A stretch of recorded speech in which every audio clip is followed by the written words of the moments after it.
Welcome to Elliott's PT podcast. I'm here to help you find your balance and live your best life guilt-free. I don't believe there is a one-size-fits-all approach for health and fitness. We're all different and we need to find out what works for us. I'm passionate about helping people make realistic, long-term lifestyle changes that they will stick to and they will take with them forever. I don't believe in crazy diets or short-term fixes. We all need to live and find a perfect balance in diet and exercise that suits our individual needs. I want to help you find your exercise mojo, feel great and achieve wonderful things. Here is Elliott's PT podcast by Renae Elliott.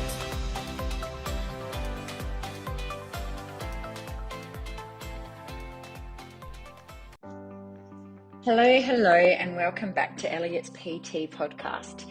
Today I wanted to talk about mindful eating, and I wanted to give you some little tips and tricks that I use in being more mindful about our food. Now, I feel this is really important because I think lots of us are eating things, the more understanding, knowledge is power. So the more understanding that you have of what you're eating, how it works for you, then you can make an informed choice on what you're doing. And I know myself personally, I went on for a long time eating foods and not realizing that it was irritating my stomach, and just living with it and not realizing that when I actually paid more attention to how food was making me feel, and when I took that out of my diet, how much better I felt. And I think lots of people just don't pay that type of attention. So a big part of stuff that I do through the Little Back Dress Project and the other things that we do in Elliott's PT is to understand your food. So it's understanding what type of food you're eating, how that food works for you, and is that food aligning with your goals. But one big habit that I really want people to get their head around is being more mindful about what food you're eating. So what is actually mindful eating? So mindful eating is just paying more attention and concentrating on the present moment and being more aware of your senses when you're eating. It's really good because it can help manage eating habits. It can make people feel better about their bodies. And sometimes getting these habits worked out first can be the real reason that we get progress. So you have diets and different things where you're just given a plan and you're told to follow that, where you just following someone else's plan, you're not making that informed choice yourself. That's why I prefer people to count their macros or to learn how to make stuff work for them, because they're making choices on the foods that they like. So the purpose of being mindful eating isn't to count your calories or your macros or anything, and it actually has very little to do with weight loss. So the point of it is to understand, to have your own intention about your food, to understand how their food works for them, what enjoyment they're getting out of the food, and to remove the stress associated with overeating and unhealthy eating. So I value a lot of what I eat and that about how I'm feeling. So I guess I'm very lucky in how I was brought up. Is food wasn't something that was talked about a lot. We didn't talk about weight loss or any of those things growing up. It was something that I didn't really know much about because I didn't have to, it wasn't something where I know clients of mine, they've had their, they tell me they've been on diet since they were like 8 or something, which just seems crazy to me. But so I was brought up with this, and I very much value food on how food makes me feel. So this is something I'm really passionate about, but I very much value food on how it makes me feel. And I guess that's what I make choices about. I don't make choices about weight loss. When I have had weight on me and I've wanted to lose weight, I, knowing that I need to shed a few pounds, I obviously hone in on all the foods that I know I need to eat. But most of the foods I'm eating, I eat because of how it makes me feel. So I don't enjoy the bloating feeling that I get after certain foods, so I'm not going to eat that anymore. So it actually makes the choice in not to eat stuff quite easy. There's lots of benefits of your mindful eating, and there's lots of research on this topic, and the research shows that learning the mindful eating method, they can help you understand your food, which in the long term can be really beneficial for weight loss, and you can get better weight loss when you have this understanding first. But if you would just be aware, if you were doing mindful eating, if that was your task, your goal wouldn't be weight loss unless your goal would be understanding. Like I said, diets and research, there's lots of research to show that diets are actually ineffective because in the long term they actually fail. They fail to focus on behavioral change. So people you're just getting a plan and you're following it, and that's why people tend to lose weight and put it back on. So when mindful eating it's more of an introduction into dietary behavioral changes, and it's become a more successful strategy and improves individual success when you can have that better understanding. So some other benefits of mindful eating are it reduces gas and bloating after meals, reduces the binge eating, reduces stress eating and anxiety, improves digestion, improves self-control around foods, improves nutritional intake, and improves weight loss results. I'm really, like I said, I really value how I feel with foods, and I teach this to my kids. I talk about, this food gives you, protein's going to help build your muscle. It's going to help fill you up. I talk about why we need carbohydrates and why we need fats and how we need a balance of them all. I talk to my kids about that all the time because I feel like the more understanding you have, you're going to make an informed choice on the food that you're eating. So I have a little task that I did this years ago, and it was really interesting. So I have a sweet tooth, and if there's chocolate there, I will eat it, and that's fine. But I choose not to buy it too often, because if I have it in the house, I will just eat the whole block or bar or whatever it is. So I don't buy it too often, but I also don't feel guilty for eating any of those types of things. But years ago we did this exercise. We went somewhere, and it was really, really interesting to see, and I'll go through the exercise with you. We went somewhere, and there was a bowl of chocolate on the table, and the person said, it was a nutritionist, and she said, have one. So you had one, and you ended up how much you were mindlessly eating. And then we went through this task, and it was amazing how when you actually slowed down, how much of a difference it made to actually taking the food, realizing the smell, the taste, how it feels, how it touches. It was really interesting how much it changed when you learned to slow down, and how much you were just eating because it was there.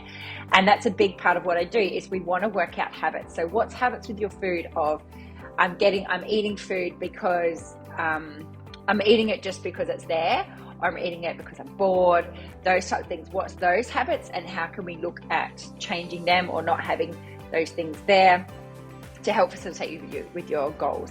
So the first habit that I'm going to get you to go through, it's called a raisin exercise. So if you are listening to this and you have you could have a raisin, but you could also have a piece of chocolate. You can have anything. So I just want you to get something that if you can quickly go grab something to taste or to try. Okay, so it's a good starting point for mindful eating, and it's an essential food experience that helps tune your sight, touch, smell, and taste. So it's helping you become fully aware of the moment, and it's designed to introduce your senses to the act of eating, helping you savor and experience the food you eat. So I know if, especially, being busy, lots of times I just scoff food down on the run. And I really, when you're doing that, you're not really tasting it. And sometimes, we're eating too much because we're not letting it digest, because we're not giving it time. Okay, so the first thing I want you to do is get your raisin. Remember, it could be anything, piece of cheese, chocolate, something else. So anyways, or a raisin if you've got one. So I want you to take the raisin, and I want you to hold it in the palm of your hand, between your finger and your thumb. Okay, so the first thing is sight. So I want you to take time to really focus on it. Gaze at the raisin with care and full attention. Imagine that you're an alien from outer space, and you've never seen anything like this before in your life. So let your eyes explore every part of it, examining the shape, the color,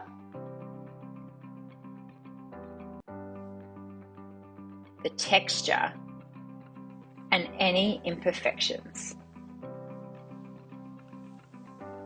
So I really want you to take the time and focus on the raisin. I'm going to give you time to do so.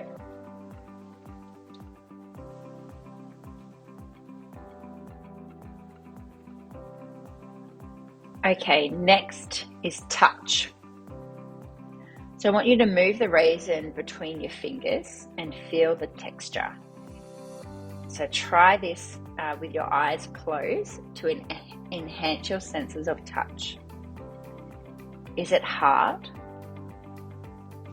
soft, sticky, or dry? Does it make a sound as it moves between your fingers? And notice, what are you feeling about this object?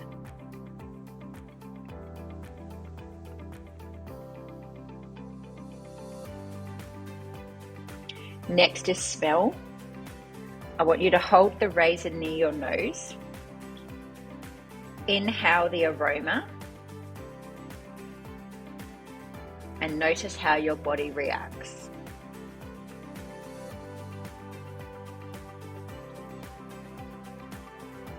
I'll try this a few times.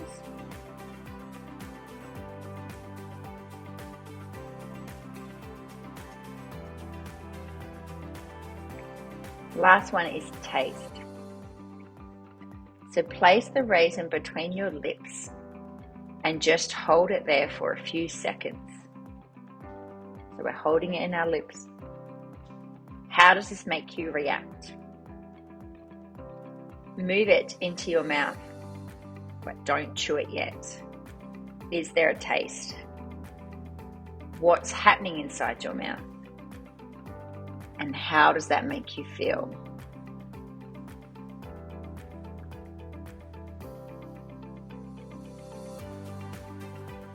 Now finally, slowly begin to chew, noticing what each bite feels, how each bite feels and tastes like. Move it around your mouth. Chew the raisin into mush before you swallow. And how does it feel as the raisin travels to your stomach?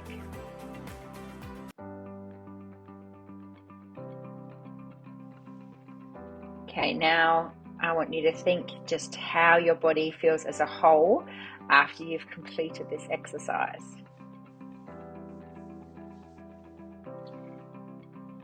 So it's quite an interesting task. And you can, rewind this and try it again. You could try it with different foods. But it really, when I first did this it really made me think about how much time do I actually pay attention to what I'm eating. Lots of times we are just eating foods and maybe you're not noticing, if food is irritating your stomach. I know when I stopped drinking milk, I had a pain in my stomach that I didn't even know I had, and I had that pain every day from having milk in my coffee, and I didn't even know I had it. So it was really interesting because I wasn't that aware, and I wasn't paying that much attention. Once I started paying more attention and became more mindful of what I was eating, how it was affecting me, and all of that other stuff, it was a real game changer. So I would really love to know, if you follow that task, how it made you feel. So if we are still going on with mindful eating, I want the next habit that we would want to be creating around mindful eating is asking why. So the body gives us prompts every day to tell us when to take action. So we get prompts to feel that we're hungry. So obviously you can get hunger pains, a rumbly tummy and all those other things, which is giving us, it's letting us know that we're hungry and it's probably time to eat. So, and that our body is like in need of more energy.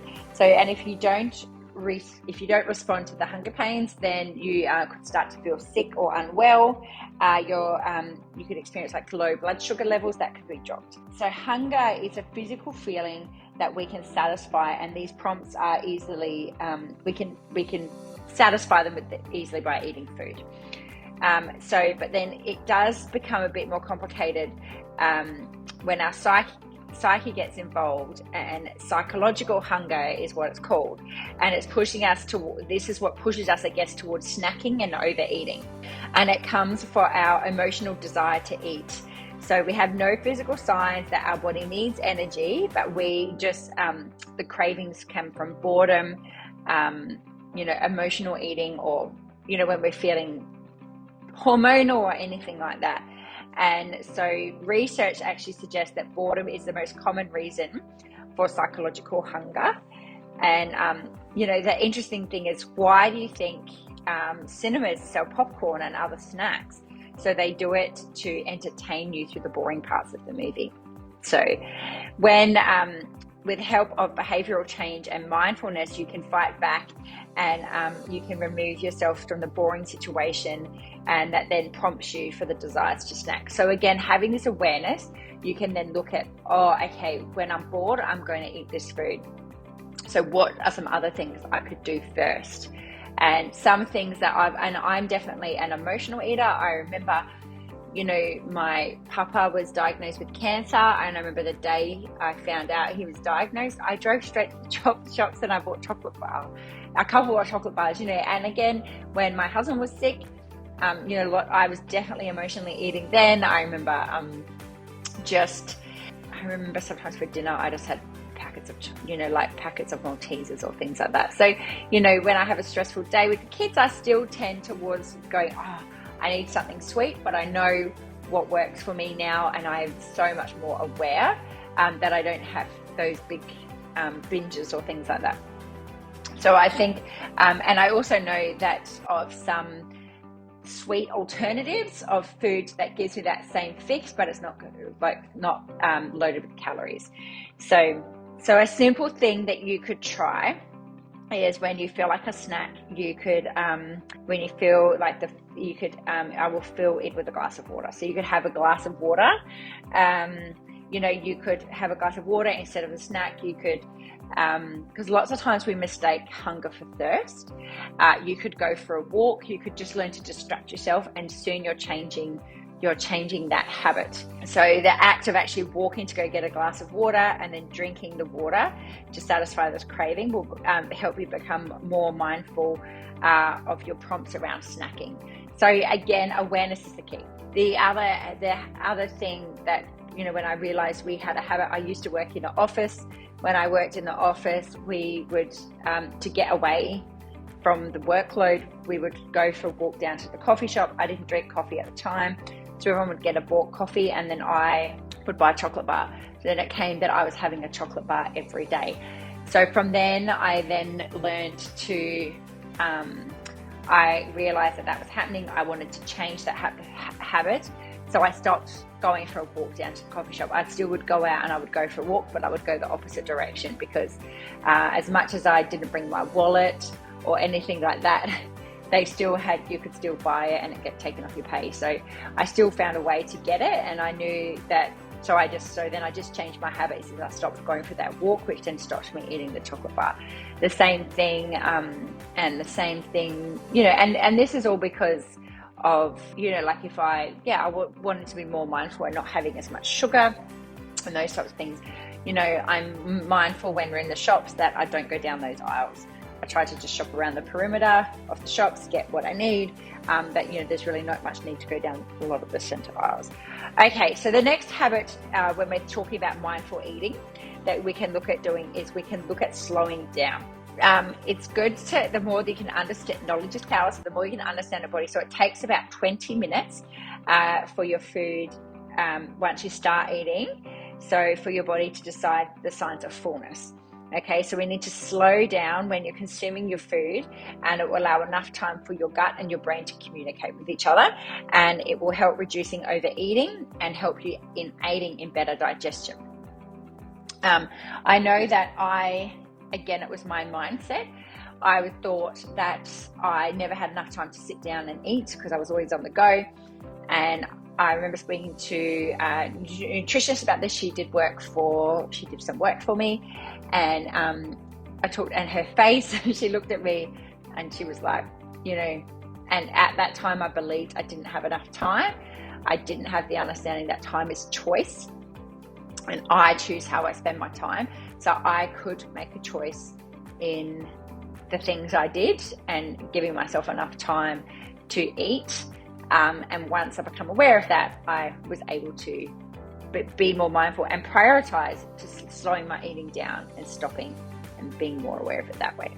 So here is some tips that you can do to have a more satisfying feed. So you can set a timer.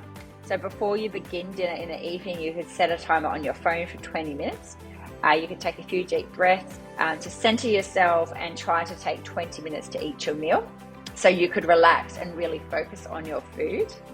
So that's one thing you could try. You could pause.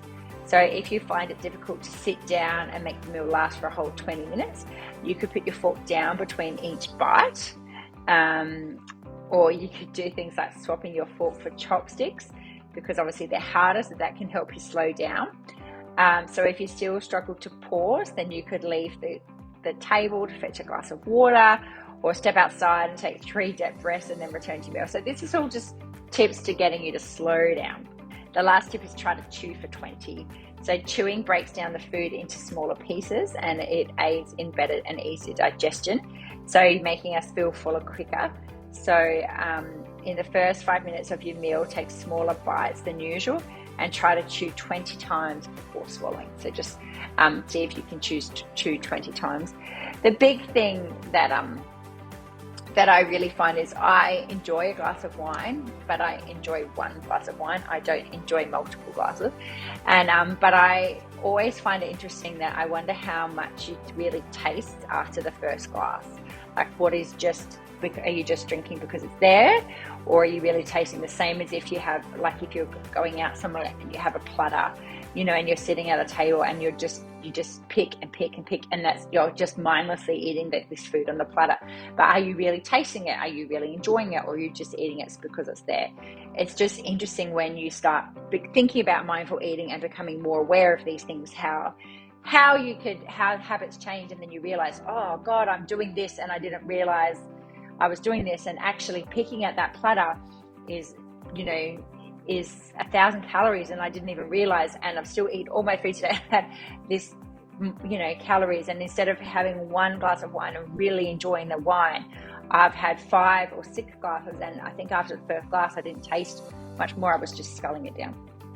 So it's interesting to just slow down and think about things that way.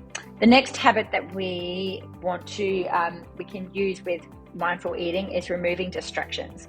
So if you're wolfing food down at the subway or in your car, crunching on chips while you're watching TV, they're just right in front of you. The same thing with a platter, like I was just saying with a platter. All of this distracted eating is it's not uncommon. So there was a study that said distracted eating encouraged people to consume more food throughout the day and led to poor relationship with eating. So if you want to start applying the mindful eating principle, you can avoid the distraction trap. So try some of these habits to assist. So then that without distraction-free eating, think about when you are sitting down and eating dinner, not to have any of your devices around. So you're present in the moment. You don't have TV going, your phones or anything else. So you're present in the moment and you're really paying attention to what you're eating. And you could actually even turn the TV off, and you could turn your phone into airplane mode so then you're not being distracted that way. I just think the more that you can become aware of what things distract you while you're, what things distract you while you're eating, or what things, so if you are, we went out to a dinner at my mum's house, and I knew there was going to be plattery food.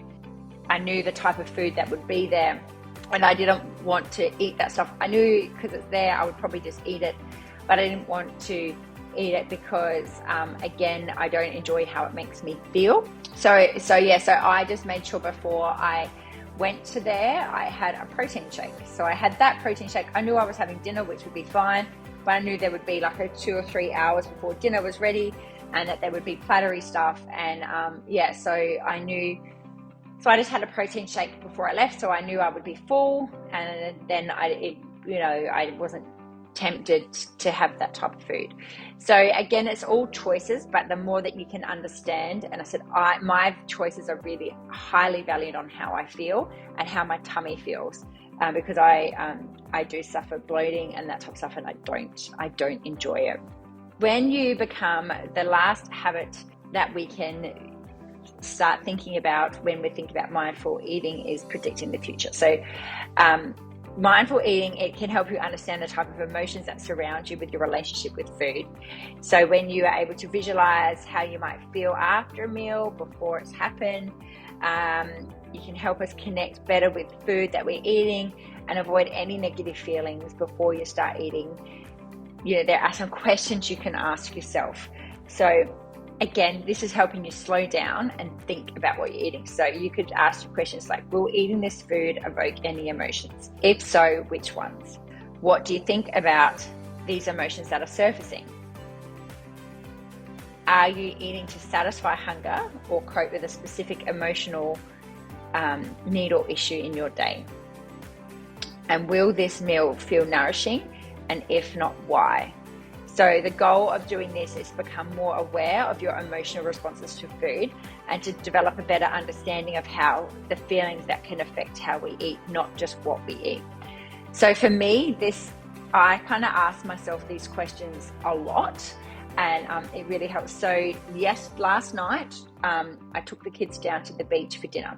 Now I have become more realized that hot chips, I used to think it was fine, but that is irritating my stomach.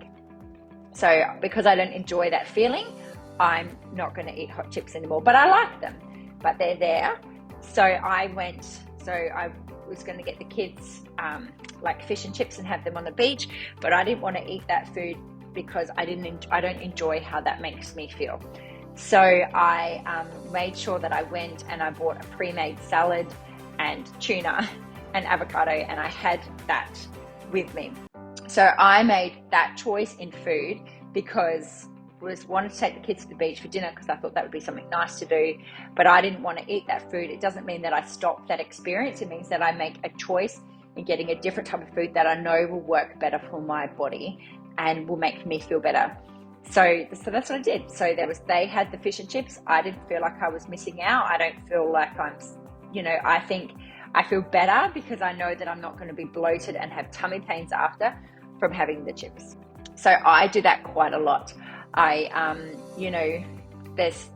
food that you like, but then I know it irritates my stomach, and I just stop and I think, is it really worth eating?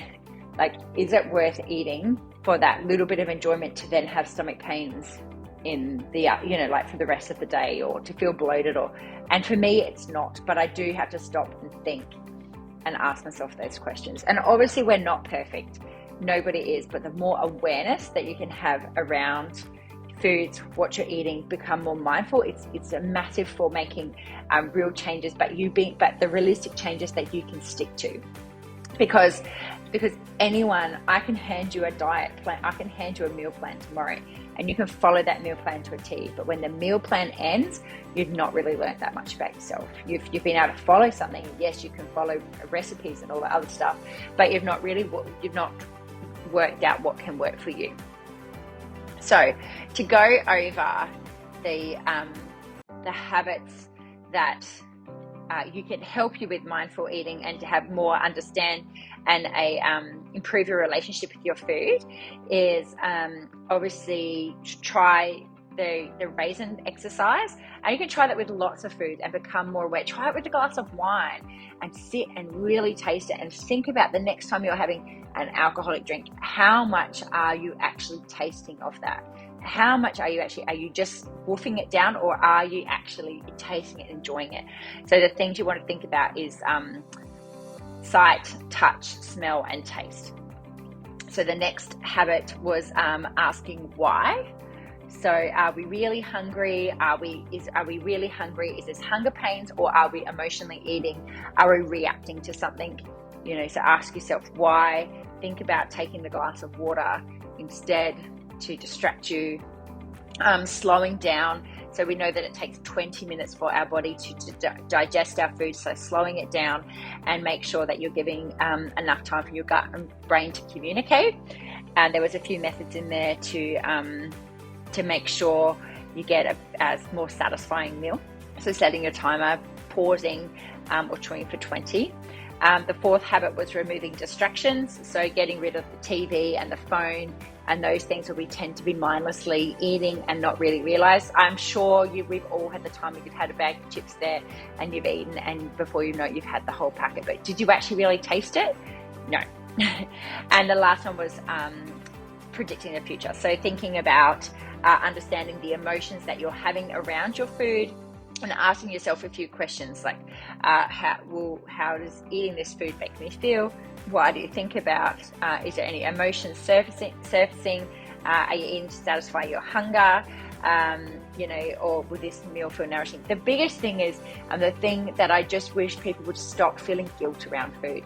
So I have lots of girls that are doing, I think most of them have overcome this, but they were struggling a couple of months ago with the weekends, and they were struggling with the weekends, and they were coming to the weekends, and then they were having like a cheat meal or something, and then that was blowing their food out. But it actually wasn't the cheat meal that was blowing them out. It was the choices that they made after the cheat meal because they felt guilty.